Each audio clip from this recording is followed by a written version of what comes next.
Hi, I'm Ken Sribnick, and welcome again to the Alto Recorder Lessons Project. This video discusses Unit 5 of the Sweet Pipes Method Book for adults and older beginners, which you need, along with an instrument, as we learn about music, musicianship, and playing the alto. The prelude video beginning this series has information regarding which books and instruments we're using and how to find them for sale. Let's open to page 18. Finally, we're going to have a shorter lesson. The A we're learning is shown at the top of the page as it appears in printed music on the second space up of the music staff. Our fingering diagram indicates that we close all the holes of the left hand and the upper two using the right hand's index and middle fingers. Gently toot to confirm the note.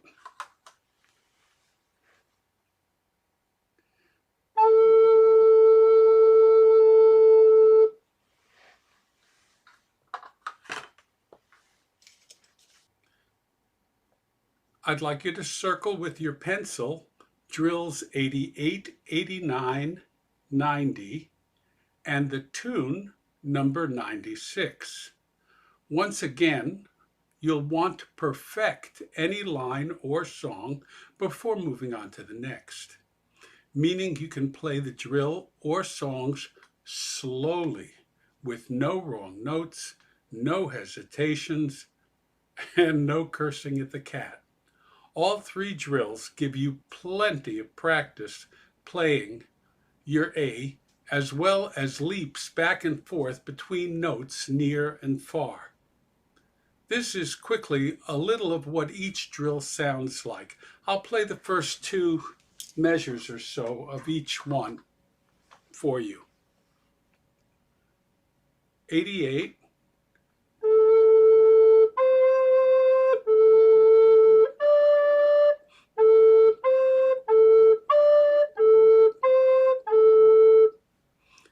89,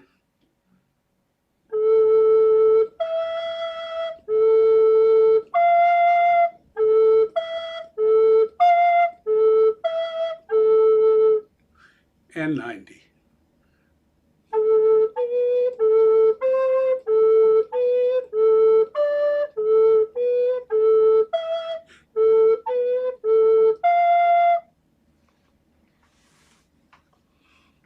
Beginners may want to check the Google metronome and get a feel for playing at about 60 beats per minute.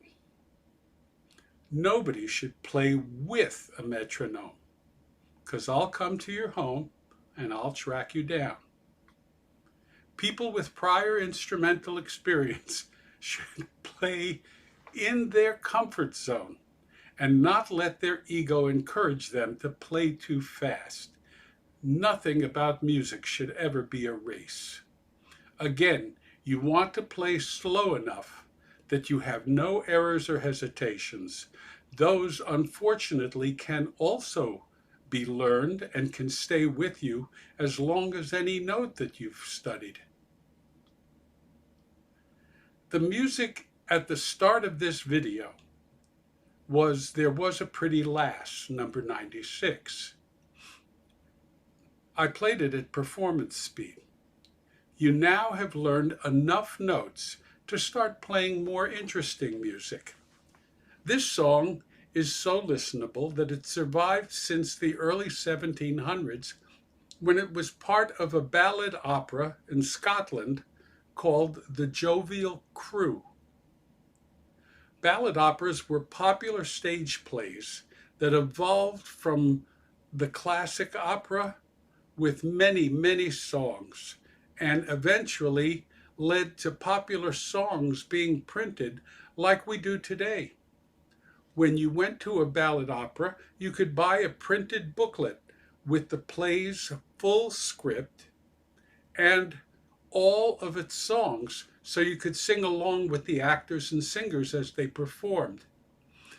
This was just like the audience does today in Rocky Horror Picture Show.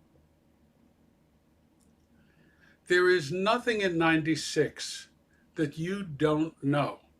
And since this is a short unit, let's do a little bit more to work up this tune, and I'll take you into the piece by counting.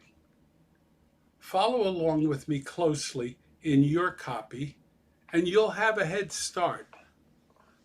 First, I want to get the feel of about 70 beats to the minute. There it is.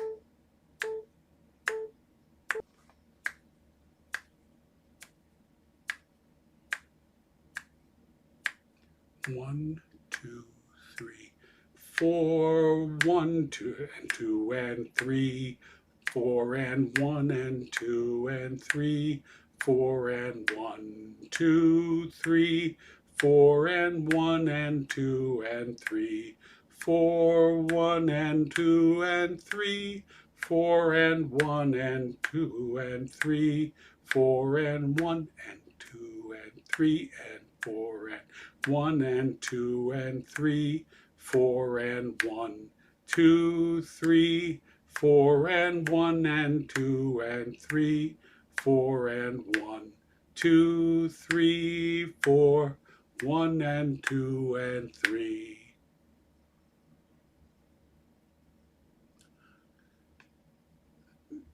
When you start a new piece of music, sometimes it's a big project, and very often getting your rhythm pattern without worrying about everything else that goes into your playing is like it's like a trailer for a movie or a teaser. It'll get you in, and it'll make playing the piece an awful lot easier.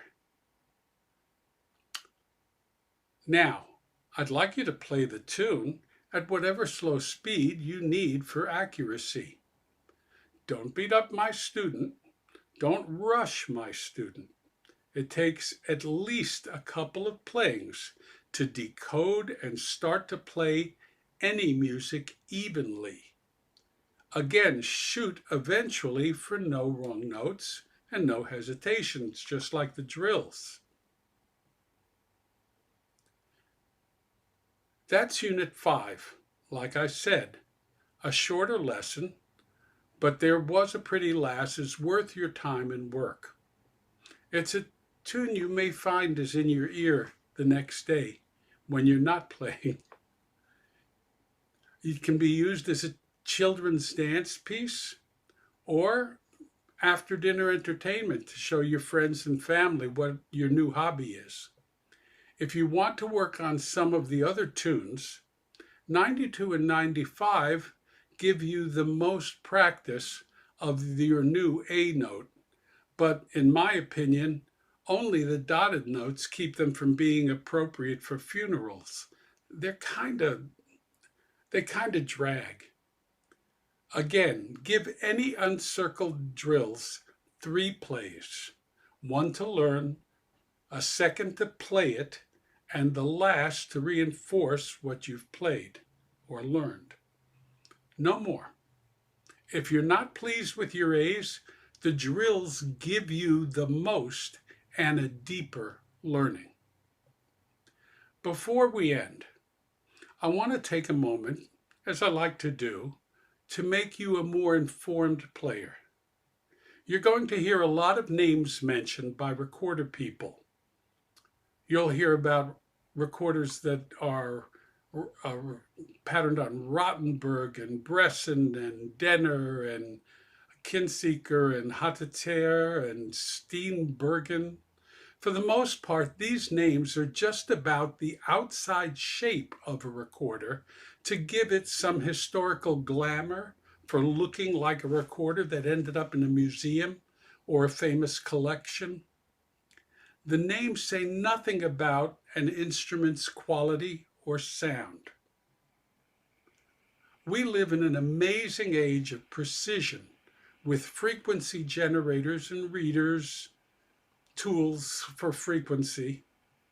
We divide the distance between any two notes, like the distance between C and C sharp, into 100 parts called cents. Before the 1950s and the common use of stroboscopic tuners, we struggled to divide the distance between notes by ear with systems we called temperaments. They had names like mean tone temperament, well temperament, just intonation, all the way back to Pythagoras' tuning. Pythagoras died in the 490 before the Common Era. What you need to know is that a new recorder is better than an old recorder, and that the inside design and making, what you can't see, makes a better recorder. A good recorder takes time to make, and in time, your ear will begin to hear differences. You'll meet people upon whose opinions you know you can rely, and you'll be able to play notes at the extremes of the recorder's range, high and low, that will tell you if an instrument is good or bad, and if it's better for solo playing or for blending. Keep your wallet in your pocket. Learn to play the puppy first. It's been my pleasure to be your teacher. Again, a thumbs up lets people know the lessons are worth checking out. Subscribe to be notified of new video releases. I'm looking forward to our next lesson. Thank you.